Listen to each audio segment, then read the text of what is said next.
All right, well, we are here with my brother 1034DX. It's been a good machine.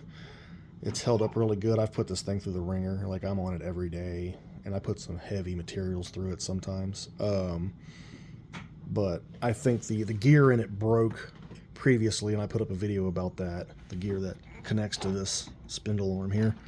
It broke, and it was pulsing. So I glued it together with some industrial glue. It's held up really good. I tried to run some thicker spandex through it, and it popped again. It's still working, so I mean, it didn't break all the way, but it's like pulsing. So it'll sew really good for a second, and then hit a spot and whine out. Hit a spot, whine out. So something in there broke again. So I'm assuming it's that gear, which I don't even know if I can get a replacement part for that or get to it to fix it because of the way it's all set up and put together. It'd probably be more hassle than what it's worth. So I'm going to try and use it on some lightweight stuff for now and see if it holds up. And maybe just put it off to the side and just use my sewing machine here like I was before. So I still have my other machine over here that I can use. This thing's like 30 years old. It works great. I got to replace the needles on it. I broke a needle on it earlier. It's been a morning with Sergers. And just stick to doing my elastic and all that on the machine and just use this for light seams and finishing edges. Especially that one. That one's a little tank. That one goes through all kinds of stuff.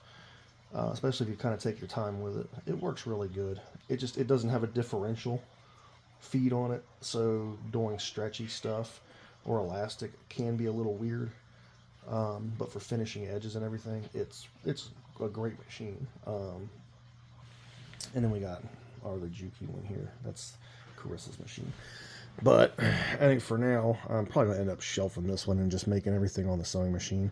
I think I'm going to be more efficient that way anyway with what I got to do and finish. So that's how I was doing it before. That's how I've had to do it a number of times when this one needed serviced. So, and with athletic wear, I've noticed the serging too much makes my seams really bulky here and there. So let's just go back to work on nothing but this one. I'll keep y'all updated on what we do. I think we'll try and find an industrial machine, a good industrial one for heavier, for the workload that we're doing. So still, not a knock on this machine. It's a good machine. It's just some of the parts are plastic. It was $200 when I bought it. For $200, I'm not going to complain.